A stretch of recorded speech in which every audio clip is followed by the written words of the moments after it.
गोबावसिमोन भुटान थाङिया दिनै भुटान थाङो आवगायदों दा नोंथांमोना नायलांदो भिडिअखौ लकडाउननिफ्राय थांनाय जायाखैमोन भुटान दिनै फार्स्ट टाइम थांफिनगोन लकडाउननिफ्राय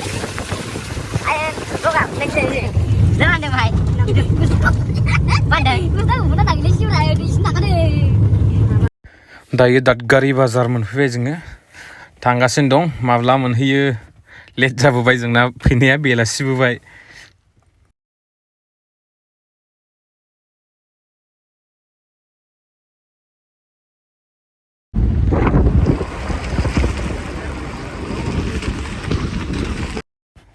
बेयो इन्डियान गेट भुटाननिफ्राय एसे नामायब्ला बेखौ मोनो इन्डियान गेट दा जों भुटाना मोनफैबायानो दा हाबनायनि सिगां जों एसे खाजा जानानै लाग्रोनायसै बेनि उननिफ्राय भुटान हाबनायसै मानो होनब्ला भुटानाव जाग्राफ्रा बुहुत दाम बेनि थाखायनो इन्डियानावनो जानानै लांग्रोखानायसै जों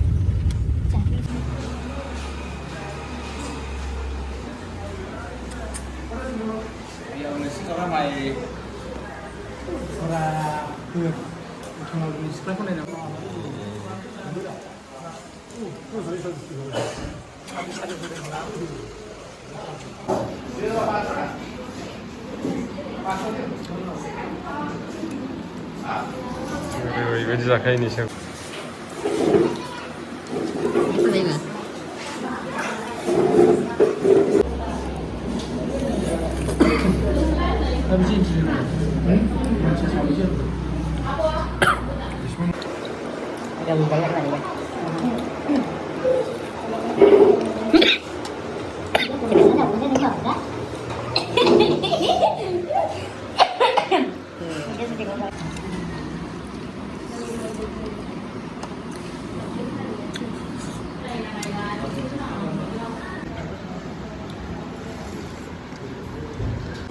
Ala kali ini ya makasih ya. Nuh coba ibu. Tinggal aja pemandangannya nih.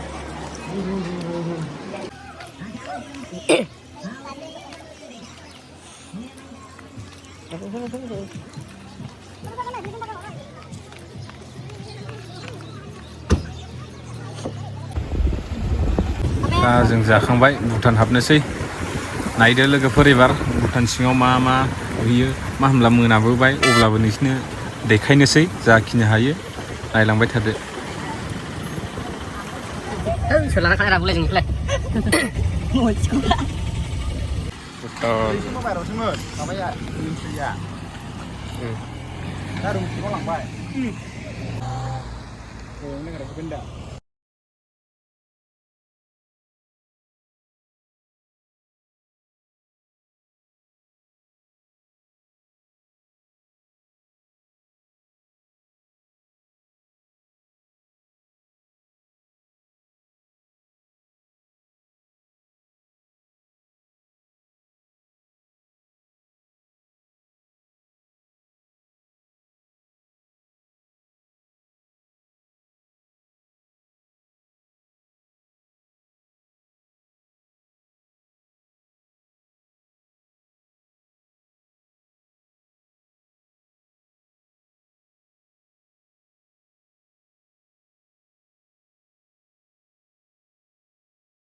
जोंना नै लावदुम फंबाया फट' खेबजादों बेखौनो खेबदों आं एसे आइजो माहारिफ्रा एसे नोजोर होबावनायनि फंबायखौ एसे फसा मोजांथारलै भाइ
आं जेना आरोखि माबोरै होनदों आं जेना जों जेननायखौ लाया मालाबाबो देरहानायावसो जेन नै सना ओइ सनालि नों एवनाय बासखा बिबारा हासुंनि बारा गिदिर ओइ जेननायसो मा मा गोथाव kok bener kali lah si pesannya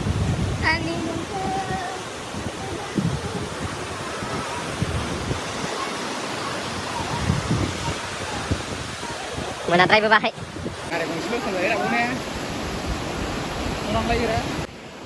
गोबावनि उनाव दिनै भुटान बेरायफैबायमोन मा होनला एसे जोंनानो भुल जाबाय मोनाब्रैनानैसो फैबाय बे दालाङाव बेरायफैदोंमोन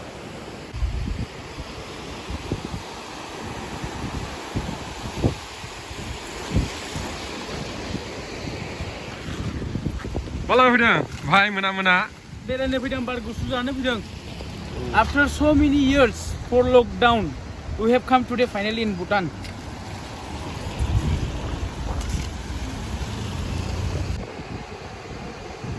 हासुनानै मा जामोनखो hey भाइरेल जानांगौना एसे हासुना मा जामोनखो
country foreign country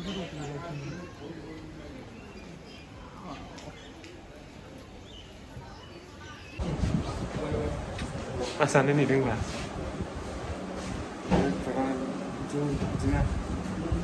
मा बेखौ नुब्ला जों माला फैदों सालांफैदों भुटान सालांनो फैदों ना गोबावसैमोन फैयो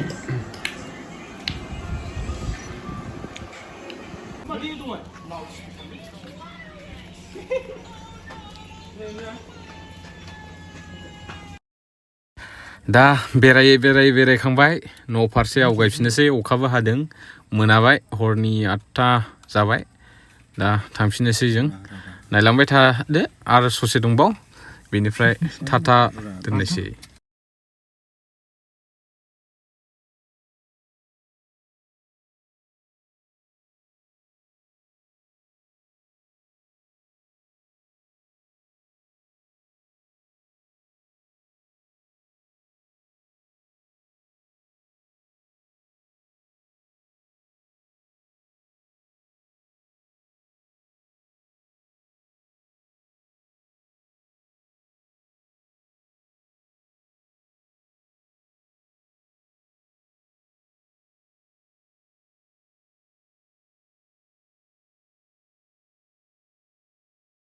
Today we are in Shillong.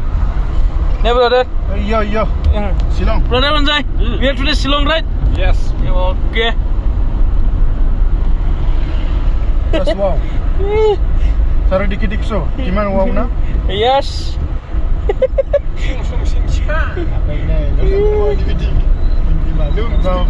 Hindi malu? Malium. English malu? English malum dia. Dia harus terus.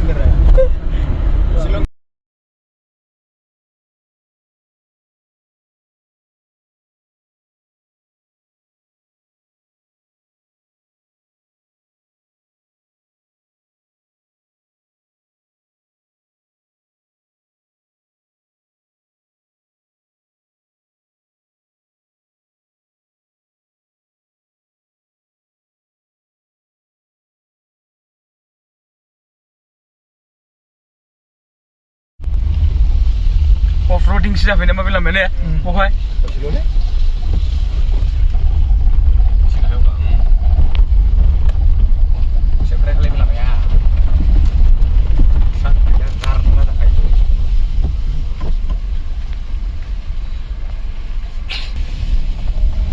Bhutan agak leh, leh.